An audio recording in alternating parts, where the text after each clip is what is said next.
Isa na namang next level electric SUV ang pag-uusapan natin, ang bagong Jayco EJ6 2025 model. Ito ang bagong all-electric SUV na dinala dito sa Pilipinas na idinisenyo para sa urban hustle at weekend adventures. Kung gusto mo ng malakas, stylish at eco-friendly ride na may kakaibang presence sa kalsada, ito ang pinakaastig na EV na pwede mong isabak sa kahit anong daanan. Ang kabuang detalye at nilalaman kasama ng presyo nito ay aalamin natin. Pero bago yun, syempre, kung bago ka pa lamang po dito sa aking channel, baka naman kaibigan po itong mag-click sa subscribe button pati na ang notification bell para naman update lagi sa mga video na gagawin ko pa. Alright, simulan na natin to!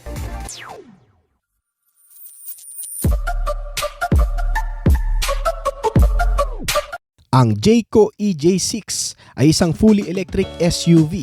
Ibig sabihin, isang sasakyan na puro kuryente ang pinagmumulan ng lakas at walang tradisyonal na makina na gumagamit ng gasolina. Ito ay inilunsad ngayon sa Pilipinas bilang isang bagong premium electric SUV na may off-road capabilities at modern features para sa urban at outdoor na pagbiyahe. Kaya kung naghahanap ka ng isang SUV car na hindi kumakain ng fuel, pwede pang off-road at may malaking interior capacity. Modern tech features, itong bagong EJ6 ang perpekto para sa iyo. Well, anong meron sa modelong ito? Bakit marami daw ngayon ang tumatangkilik dito? Bukod sa napaka-brusko ng datingan, ang modelong ito ay nakakaakit tingnan lalo na sa pamilyar na disenyo nito na talaga namang magugustuhan ng marami. Mukha kasi itong armored vehicle na may makantong hugis, robust front-end design, rugged style ay talaga namang lumalabas na ang pagiging off-road car sa disenyo pa lang ng modelong ito. Ang mga ilaw nito ay kakaiba din na puro naka-LED type na klase. Parang nakabaliktad na L ang headlamp at isang matuwid na hugis ay naman ang likuran taillamp nito. Walang arte masyado ang harap maliban sa brand name na Jayco. May sukat ang gulong nito na 245x55 R19 na perpekto para sa anumang terrain o malulubak na daan. Dahil dito ay mas tumaas din ang ground clearance size na may 200 to 225mm na naging perpekto rin para makuha nito ang atensyon ng marami na kung saan kahit electric vehicle ito ay kaya pa rin itong sumuong sa matutubig na kalsada. At ang isa sa mahalagang parte nitong sasakyan kung bakit kaya nitong mag-navigate sa off-road condition ay dahil sa matitibay na chassis at suspensions na ikinabit dito. Itong EJ6 ay nakabuo ng isang IMS platform na may unibody construction. Ang unibody setup na ikinabit dito ay mas magaang at mas efficient sa fuel or energy use at nagbibigay pa ng mas stable na ride kasama ang independent suspension setup nito. Ang front suspensions nitong EJ6 ay naka MacPherson strut. Ito ang pinakakaraniwang front suspension sa mga modernong SUV at passenger cars. Nagbibigay ito ng magandang balance, comfort at handling lalo na sa uneven roads o mga rough road. Naka-independent pa ang setup nito na ang ibig sabihin ay mas nasasalo ang mga bumps without transferring too much shocks sa cabin. Habang ang rear suspension naman ay naka-multi-link independent suspension. Ang multi-link setup ay mas advanced kumpara sa simpleng torsion beam rear suspension ng ibang mga SUV. Ang maganda rito, nagbibigay ito ng better wheel articulation, mas stable ang handling at mas magandang grip sa uneven terrain. Ito rin ay nakatutulong sa off-road and rough road confidence dahil mas flexible ang pagkilos ng mga gulong nito. Ang mga kombinasyon ng features na yan ay nagiging dahilan kung bakit kaya ng EJ6 na humarap sa light off-road condition gaya ng gravel roads, uneven humps, dirt trails at mga occasion na may tubig sa daan nang hindi masyadong nahihirapan ang chassis at suspensions.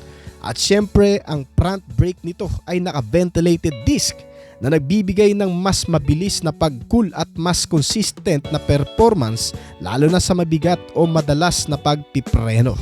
At solid disc type naman ang ginamit sa rear brake nito na practical at sapat kasi karamihan sa braking force ay galing naman sa harap.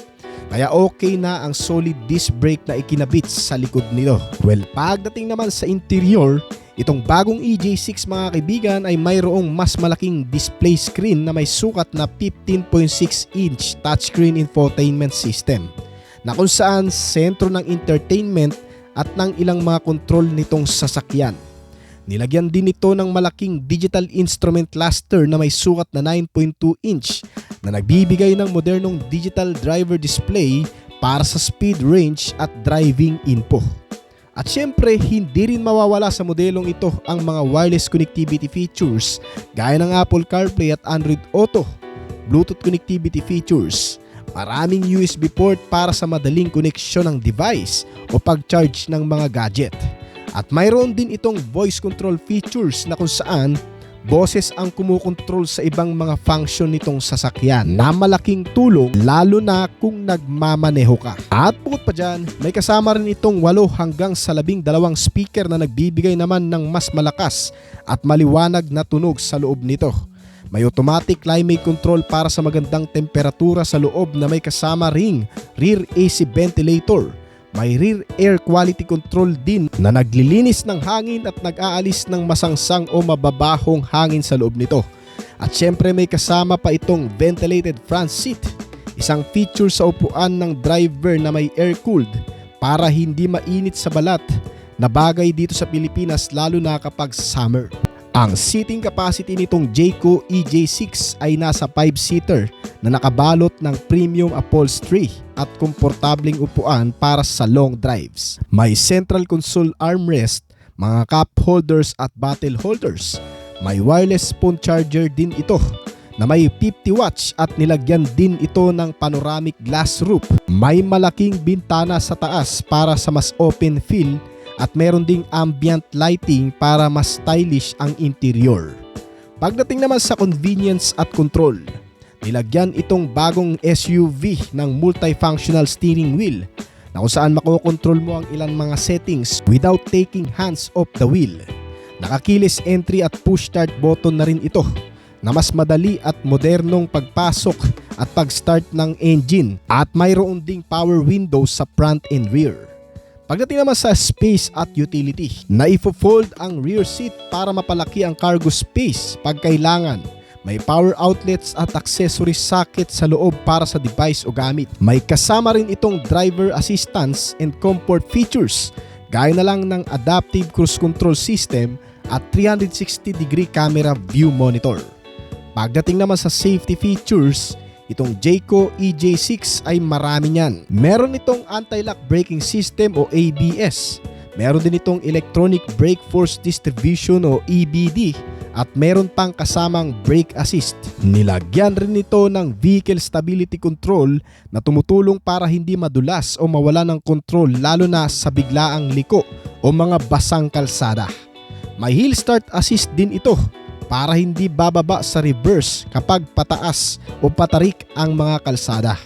Meron nitong downhill assist control para kontrolado ang pagbaba sa matarik na daan. At syempre meron din itong autonomous emergency braking o AEB. Automatic braking kapag may panganib na banggaan. May forward collision warning din ito o FCW na nag-aalerto kapag may paparating na sasakyan o obstacle.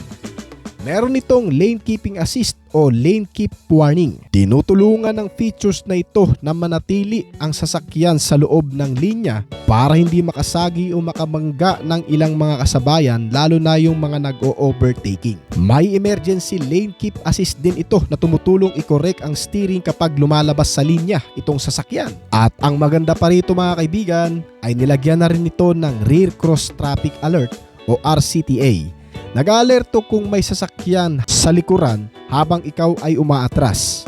Meron din itong blind spot monitoring system na nag-aalerto rin kung may sasakyan sa mga blind spot na hindi nakikita sa side mirror. Meron din itong traffic jam assist. Magagamit mo naman sa mga masisikip na traffic. Tinutulungan nitong kontrolin ang speed at stopping. At pagdating naman sa ilang pang mga safety features nito, lalo na sa interior, marami itong airbags sa front, driver at mga passenger. Meron din itong curtain airbags, side airbags na kung saan poprotekta sa oras ng mga banggaan sa mga pasahero nito sa loob. Meron din itong seatbelt reminder at seatbelt warning na paalala kung hindi naka-seatbelt na sinamahan pa ng parking awareness alerts. May 360-degree panoramic camera din ito. buong view sa paligid para sa parking at tight spaces. Meron din itong rear view camera para sa likod kapag bumabarena o umaatras ka. Meron din itong rear parking sensors. Magbibip ito kung malapit ka sa obstacle o matatamaan mo na yung mga nasa likod na humaharang pag umaatras ka. Meron din itong door ajar warning na isang indikasyon kung may pintuan na hindi nakasara ng maayos. Meron pa itong emergency stop signal na nagbiblink ang hazard lights sa mga biglaang preno. Meron pa itong family and child safety. May ISO fixed child seat mounts na secure na anchors para sa mga child seats. Meron din itong child safety locks para hindi madaling mag-open ang rear doors. Meron din itong rear seat belts na tamang seatbelt para sa back passengers. At ang iba pang mga safety alerts nito ay talaga namang mapapakinabangan mo rin, gaya ng crash sensor na nagtitrigger ang lights hazard pagkatapos ng matinding impact. Nilagyan rin ito ng tire pressure monitoring system o TPMS.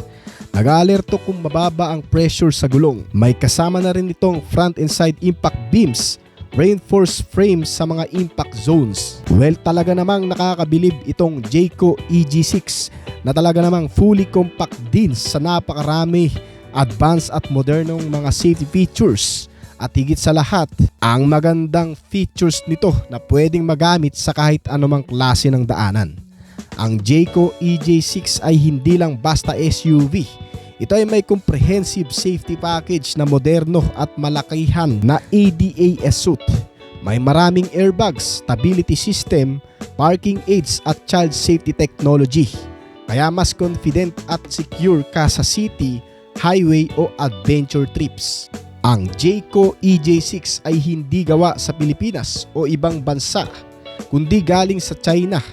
Ginawa ito sa Chery Automobile sa ilalim ng brand na Jayco at pagkatapos ay ini-import papunta sa Pilipinas at iba't ibang merkado sa buong mundo. Well, dahil nga sa fully electric vehicle ang modelong ito, umaabot sa layo na 421 to 425 kilometro bago tuluyang malobat ang battery nito.